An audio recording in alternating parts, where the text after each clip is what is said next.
And we are live. We are live. We are live. Apparently, in Mkumunju, they say they haven't seen me do this in a while. And I was like, I can't stand, so I can't kick. So this is me kicking for everyone in Mkumunju.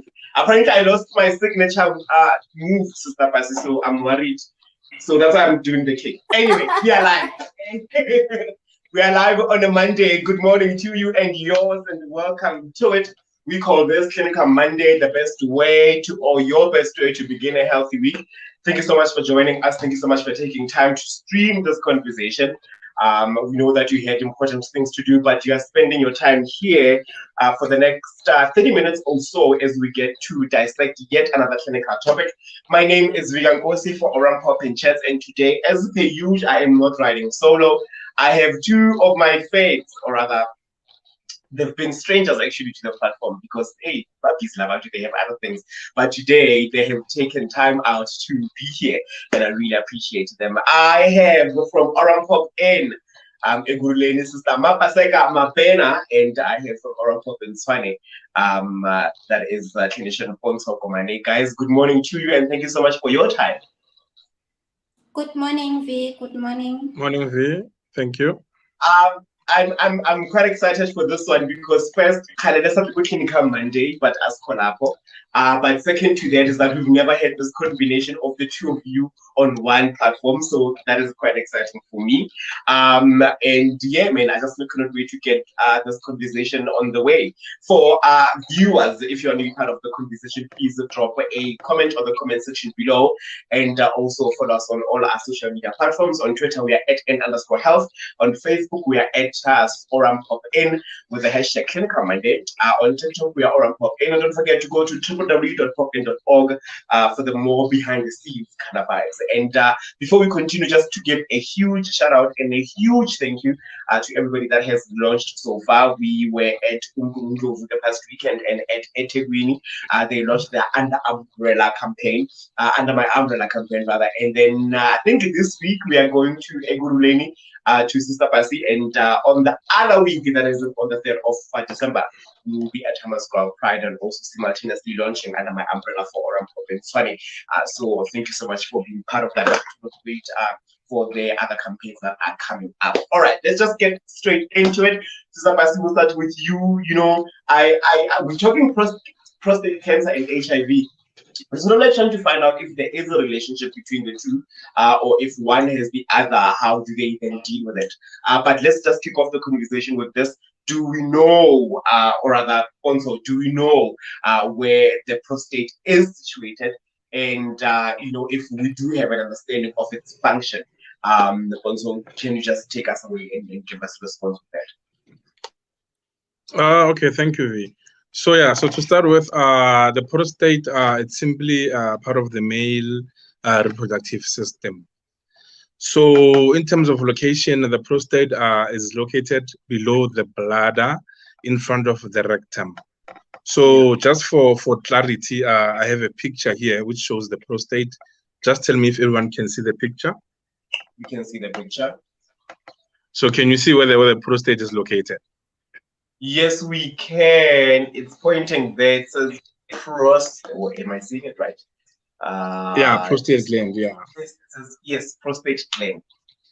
Yeah, so it's just below the bladder in front of the rectum. Yeah. Okay. So that's where it's situated in terms of location, and it has a few functions. So the functions of the prostate gland is to produce the fluid that nourishes and transports the sperms. It's called the seminal fluids. That's the first one. The second one, it helps regulate the urine flow. So those are the basic functions of the prostate. Thank you, V. Okay, got you. I wanted to say, do we understand though? Because I think a lot of males don't sort of like know what the prostate is. And I'd be quite honest, I did not know even, I had to really think about my life orientation teacher, who then bring that structure and say, here's the prostate, here's the what, here, wait, so we don't have that understanding. Do you find that we do have an understanding of what it is, or do you find that we don't have an understanding of where the prostate is also? Yeah, so basically with the prostate, many clients they confuse it with the testicles, because once you talk of the prostate they think of the testicles, but it's two different things. Yeah, that's why I came with a picture so that I make it easy for everyone to see that the prostate is much inner and the testicles are outside. Yeah. Right. I think with that structure, we will then, put it on with this conversation when we are done as a report on other social media platforms. As Lapasi, what is then prostate cancer? Because we know where it's situated. Well, rather, also, attempted there to show us where the prostate is situated. But do we then know what prostate cancer is? And with cancer, it has stages. Or well, what we know about cancers is that we do have cancers that have stages. There will be a stage 1, a stage 2, or there'll be I think it's a progressive stage, or they'll say that the cancer is at its progressive stage, and possibly really get a sense of where that stage is. But with prostate cancer, what is it first, and do we know if it has stages? All right, thank you, V. So prostate cancer, it's the cancer that begins in the gland cells of the prostate. So that is when now we have these abnormal tissue cells growing within the prostate gland. So when it comes to the stages, so you can either say it's a prostate cancer or prostate carcinoma. So when it comes to stages, we've got stages 1 up to stage 4. So stage 1 and 2, that is when now the cancer is still within the prostate gland. It hasn't spread outside the prostate gland. It's still within the prostate gland. So I've got an image again, as Mr. P has had. I don't know if you can see my image there. We can see it. You see, this is the prostate gland, right? Yeah. So when it comes to stage 1, it's still within this gland. It hasn't spread out yet. And then when you go to stage 3, now it has spread to the nearby organs. So as you can see, the prostate gland is next to the bladder, and it's also covering the urethra. So the urethra is the tube that we use for the urine to pass out, right? It's the passage for the urine. Yeah. So the first structures that become affected, it will be mainly your bladder and your urethra. And then when it has reached now the stage 4, it has now gone out to the external organs, which includes your lymph nodes, and it also includes your liver, as well as it can extend. So basically it can go through the bloodstream. So when it goes through the bloodstream, then it can also affect your bones, and that is when now you find a person complaining of painful bones as well. So you'd say that client is on stage 4 now. Hectic. First, Sister Pasi, is it easily detectable? Because you showed a very small area. Well, then I'm assuming that the gland is a very small area, or it maybe could be small in size.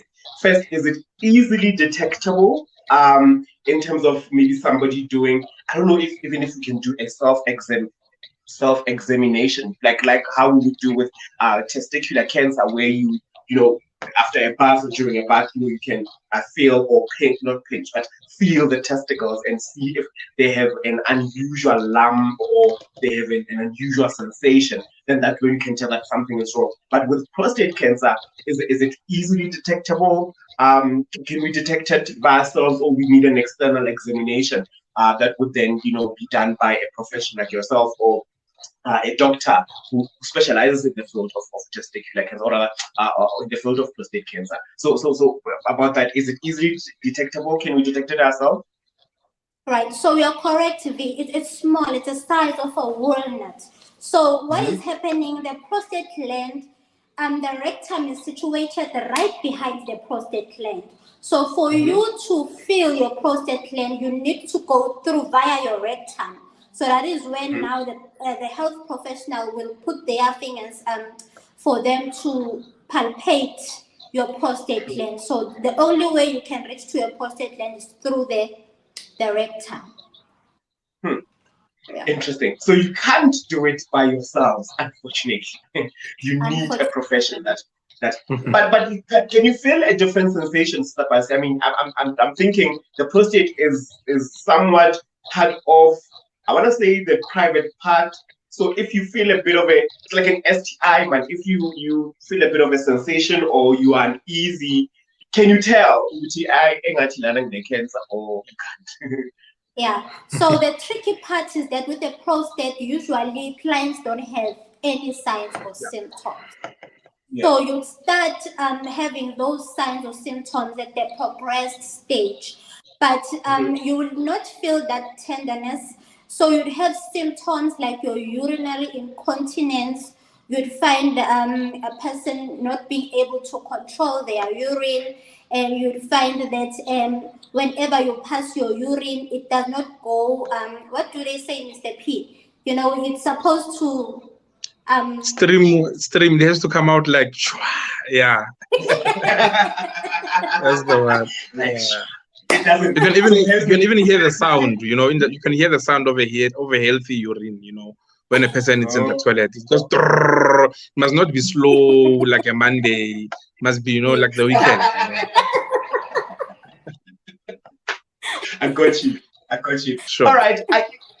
Quite interesting, Sister Paisa. I want you to pack it there with you, but I want you to think about the treatment then, because then it needs to be detected. We need to know and understand its progression in terms of, you know, is it at I don't know if you can use the word acute, like how we would use with HIV, that it's on its acute stage. So we need to know, you know, in the first stage, you know, and then we need to talk about treatment then, which then can it be treated, and perhaps maybe what encompasses the treatment of prostate cancer. But I want you to think about that. Mr. P, let's take it to you. What are the symptoms? You know, so you touched on the urine. It needs to be like, I can't make this. It doesn't have to drip or whatever in terms of the urine being passed. But what are some of the symptoms that we need to be aware of when we talk about prostate cancer? Yeah, so we have other symptoms like difficulty in urinating, like we just said. Sometimes, you know, when they try to urinate, it's droplets. But you must just hear me right. Not every time when you have difficulty in urinating, it's prostate cancer. It can be STIs, it can be many things. But we're just saying that it's one of the symptoms. We can also have pain when urinating. Whenever they urinate, they'll have pain, which is most common in STIs also, like depending on maturation. When you urinate, it burns, it's painful. And then most of them, they'll also urinate more often, you know, like each and every 10 minutes you're urinating. But it also associates with diabetes and other stuff. It's not mainly, you know, prostate cancer. I don't want people coming tomorrow in the clinic and saying they have prostate and all that. And the other thing and the most important factor again is that it dominates more in males who are over 40. You know, so that's why we say if you are over 40, you should at least come through and test for prostate cancer at least once a year. You know, because you become at risk. But for those who are less than 40, if you have symptoms, you can still come through. You know, So it's always safer that when you are over 40, come through. Let's take the prostate specific antigen bloods and then see what happens.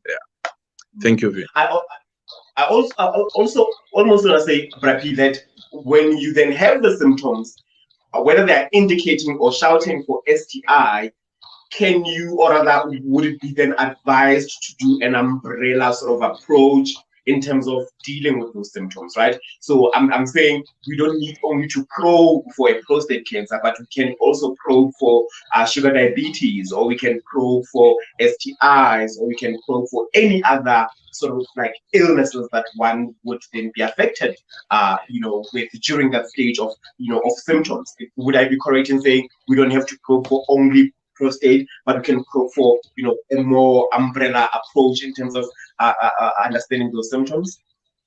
Yeah, that's why history taking is very crucial. Each and every illness client comes with, you do thorough history taking, then it will guide you or lead you on where to go. Yeah, I think that assists us a lot. Yeah, and once more with, okay.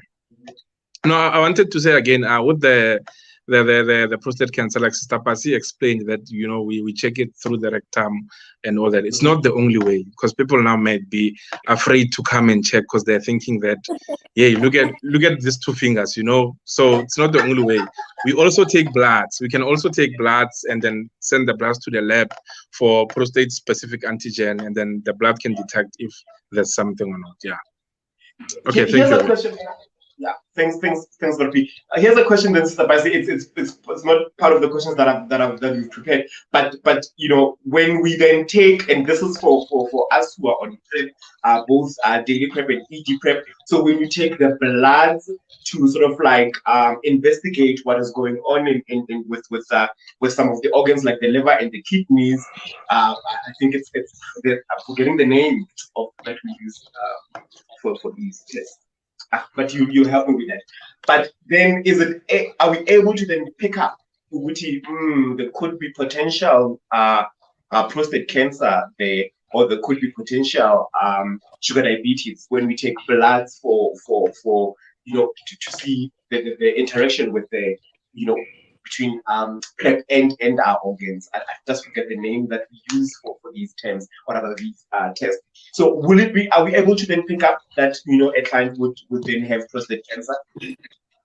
All right, thank you. So the indication for taking bloods is mainly based on the assessment and the history that we've got from the client.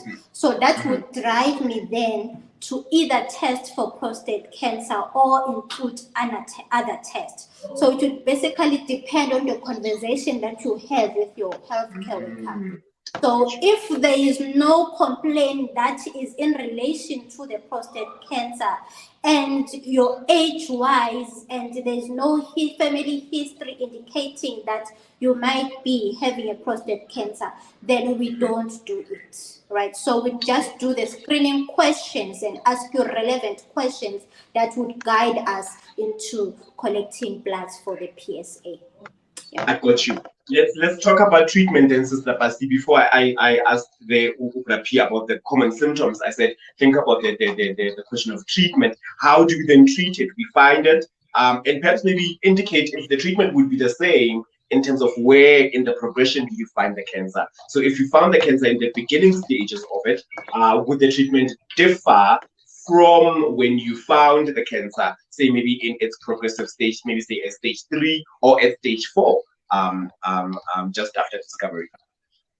Right. So what usually happens, the doctor would do a blood workup, and then the workup results then would determine the relevant treatment, right? So for instance, for your early stages, probably the doctor would recommend a chemotherapy. So those type of treatment are mostly dependent on the doctor that is treating you at that moment. So such cases are referred. So those are tertiary conditions. Those type of conditions, we refer them to the tertiary hospitals, where you would find your specialist who would deal with the client as a whole. So you include the dietitian. So a whole lot of things change. So it needs a multidisciplinary team from the tertiary hospitals. Yes. Yeah. I got you. If you just joined us, welcome to it. We call this Clinical Monday. Two of my guests this morning, we are discussing prostate cancer and HIV. We will then dive into a little bit later on in the conversation where HIV comes to play, or then what would then be the relationship between the two. I'm joined by a clinician and site coordinator, Pontsho Komane, and from Orampo Pontsho, and Sister Mapaseka Mabena from Orampo in Eguruleni. Let's quickly go to the comment section. There's who is tuning in, I think, with Facebook, because I see the Facebook sign there. Says, "Hi V, can you ask them what causes that?" And I think they are referring to prostate cancer. And if it is genetics, or if it's genetic, I think that would be another way of putting it. So, guys, what causes the cancer? Then I think you've answered that, but can go ahead and repeat it there, what then is the cause? And then if it's genetics, this cancer, Stapasi? Right. So in terms of the causes, we have what we call the risk factors.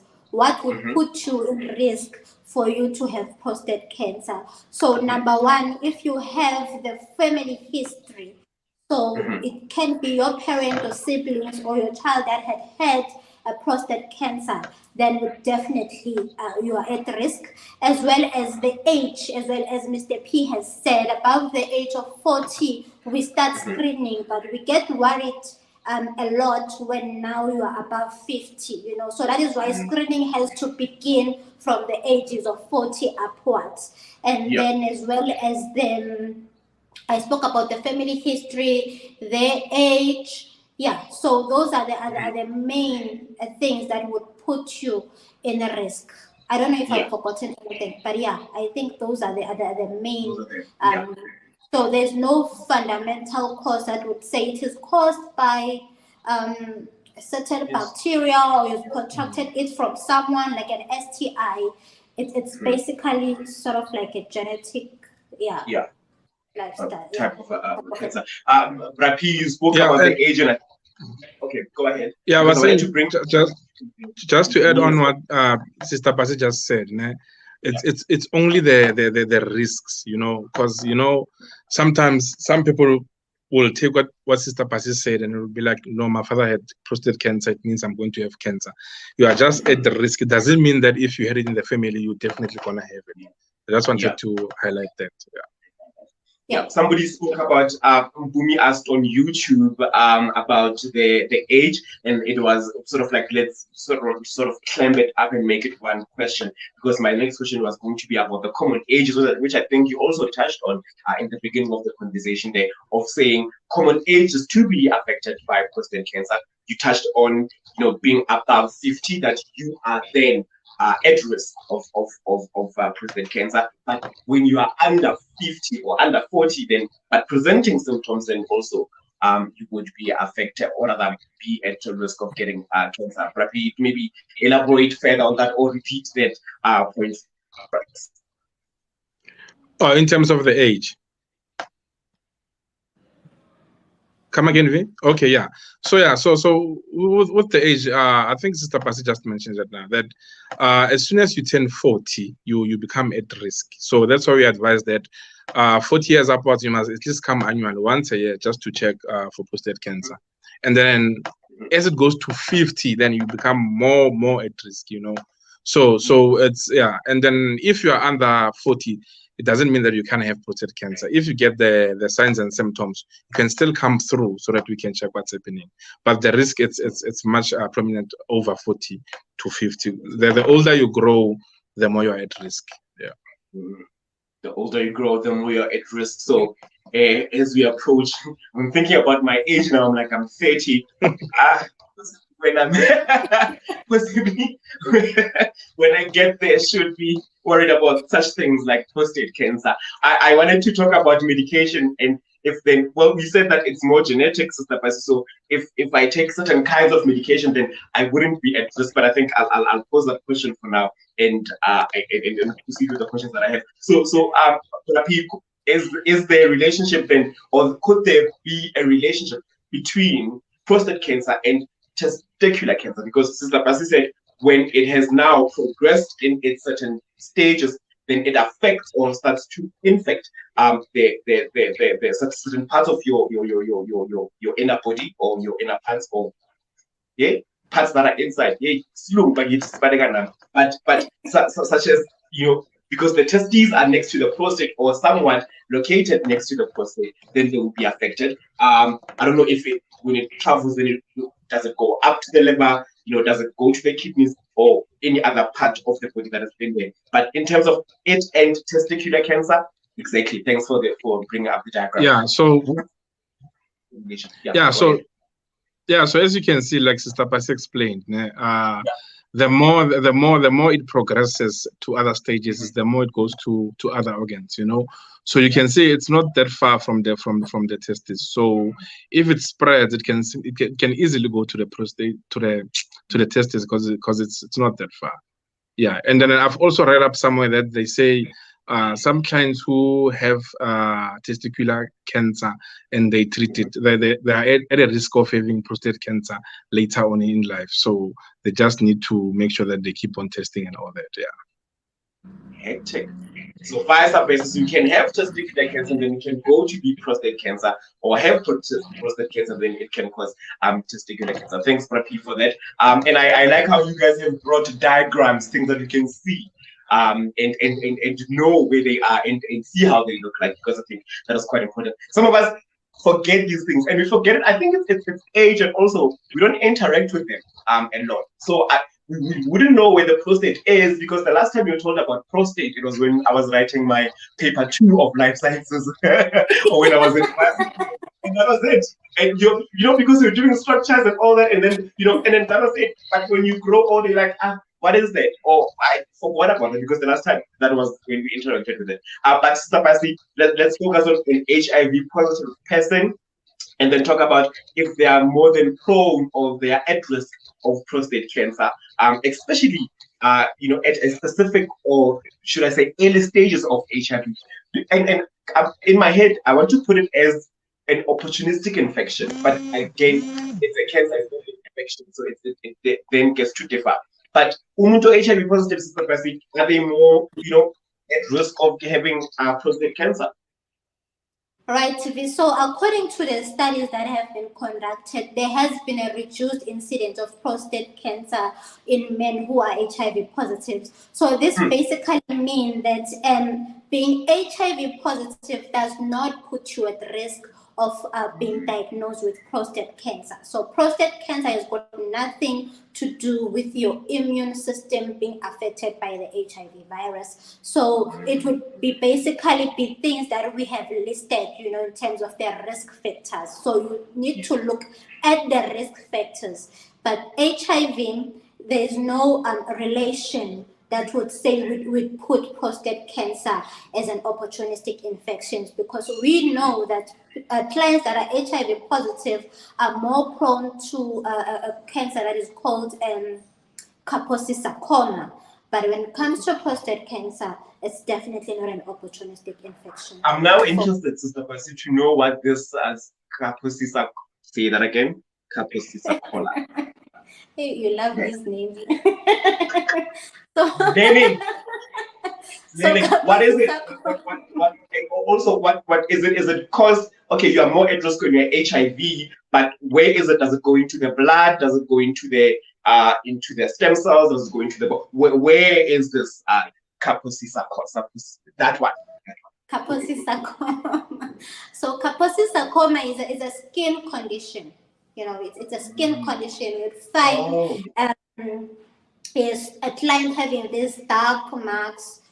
So those are the common signs and symptoms, and then it progresses further if the client is not then coming through for being diagnosed with HIV and being put on treatment and being put on your prophylactic treatment, which is your Bactrim and all those things. So yeah, so for you to be helped or to be assisted is for you to come through and get tested, and then we put you on treatment, and then everything else follows. Yeah. Listen, I'm learning. I didn't know that. I'm gonna butcher the name. Kaposi sarcoma. What is it? Kaposi sarcoma.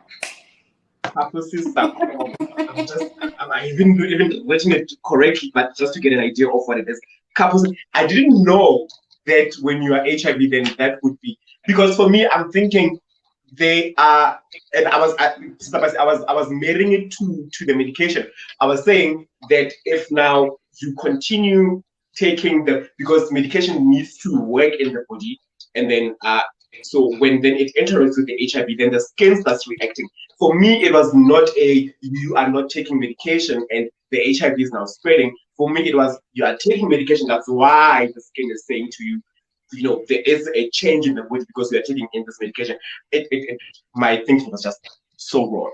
But now I'm learning. I know that if you're not taking it, if you're not taking your ARVs, then you would are prone to or would be at risk to get that cancer. So then they need to pop in, or they need to, go to their nearest facility to get that checked out, to then start on medication. does it mean that when you have started on the ARVs, then does it stop? You don't have the skin condition anymore, or you're not then prone to have that kind of cancer? Because it depends on the severity. So the main thing that I'm trying to highlight is that it's very important for us to encourage, all the males out there to go for regular health screenings. Go screen for hypertension, diabetes, HIV, STI, for us to be able to detect diseases early, and then so that you can be treated and possibly be cured from whatever it is that we have detected from the screenings.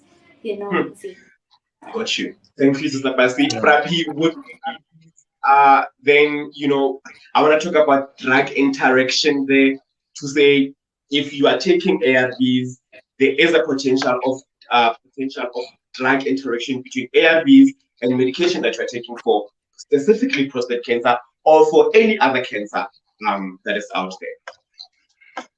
Yeah, so drug interactions are always there.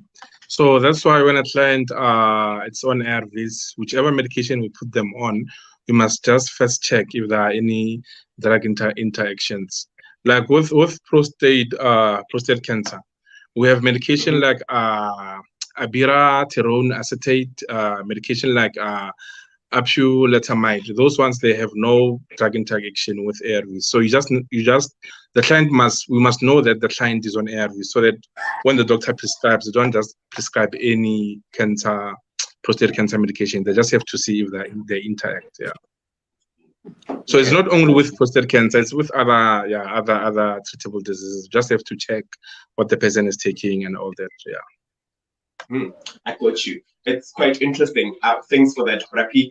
This would then be the last question, because I think when we spoke about how do we check for prostate cancer and how often should we check, I think you guys have sort of like answered me there as we had this conversation. I want to go down to the comment section, but before that, I want us to think about then ARVs, being delayed in a person who is, HIV positive, and if there is a delay at all, because I think what Prapi was talking about there of drug interaction, I'm quite interested if first I'm diagnosed with prostate cancer and then I found out that I'm HIV positive, would there then be a delay of ARVs working in my system because of their prostate cancer, or because of the medication that I'm taking for prostate cancer? But step by step, think about that. Here's a question coming in from Unumpumelelo. Thank you so much for the conversation. I really appreciate your contribution. It's on YouTube. And Gumi says, with regards to TGWs, for those who don't know what TGW stands for, is transgender women who are on hormonal therapy, will taking hormonal therapy put them at a higher risk of this type of cancer? This is interesting. Interesting question. Prapi, do you want to take on this one? I think with this one, because obviously if they are on TGW hormone, it means that they're taking female hormones, and usually the drugs are specifically for males, because it's only males who can have prostate cancer. So I think with this one, there needs to be something like the doctors need to investigate first before they can just give the medication. Because I'm thinking that in terms of maybe the amount may need to be increased or decreased somehow, but I don't think it will be as normal as just giving a person who has prostate medication just like that. Since they're on hormones, there have to be extra precautions to be taken care of. Yeah. And I'm thinking, because then also hormones, I don't know, Stepas, you want to jump in there, but I was saying, I think because of hormones that the ladies are taking, they are more focused into, I think it's estrogen. And, with my understanding of it, or with what I could just, think about, is they're feminizing. So therefore they are dealing with a lot of estrogen, and they in terms of in terms of what is this?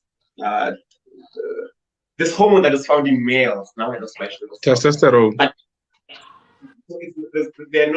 there isn't a lot of testosterone So they are suppressing, I don't know if killing or suppressing is the right word, but they are dealing with the testosterone in the body. So I don't think that there would be a risk. But I think it's quite an interesting point to really probe. Go ahead, Stafasi.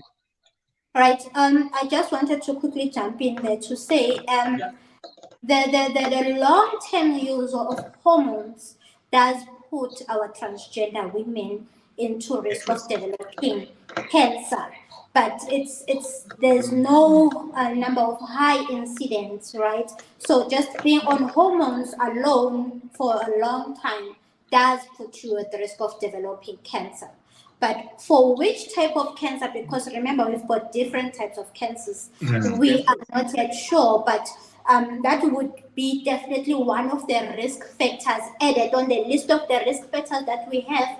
Then that would be definitely one of the risk factors added on the list for our transgender women.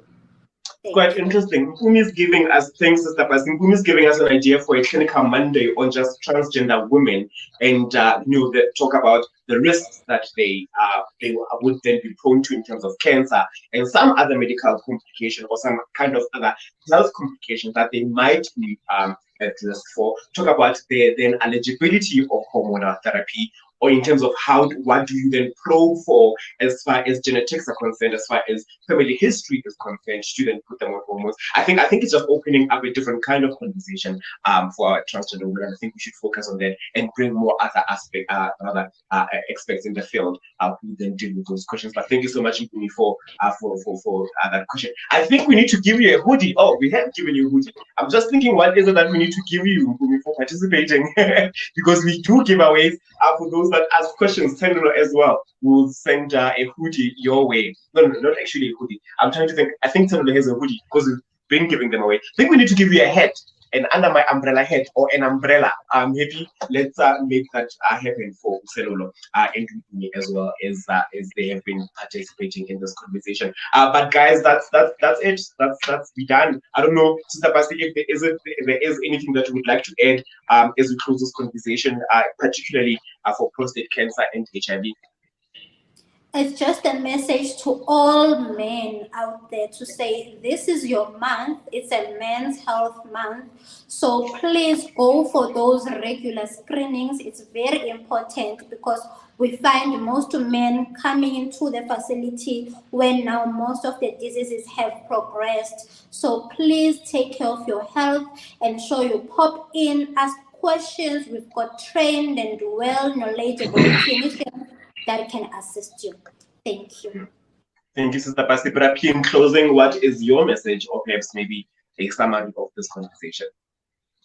Yeah, just to add on what Sister Pasi just said, guys, our services are free of charge. We don't charge you anything.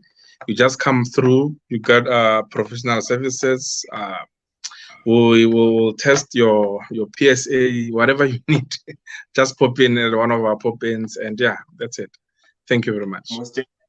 Please don't be a stranger to the platform, Shay, but on both of you, we miss you. But we know you have sites to run and clients to see, but every now and then, you know. You need to book us a year in advance. Yes. I'll talk to your PAs, but I thoroughly have enjoyed this conversation. Tomorrow we are doing a media roundtable in Durban, and a Friday I think we are doing Under My Umbrella campaign launch at Leni, and on the 3rd of December we are at Hammanskraal Pride with the 20 team as they launch their Under My Umbrella campaign. Until then, I'm gonna see you this Friday when I'm talking to yet another amazing, inspirational somebody on It's a Rep. But until then, I'm gonna see you right here, bright and early on the 28th as we do the last clinical Monday for November, and as we project to the year, or rather to the month of December. Until then, happy streaming. All right, goodbye. Bye, guys. Thank you. Bye. Thanks, Happy.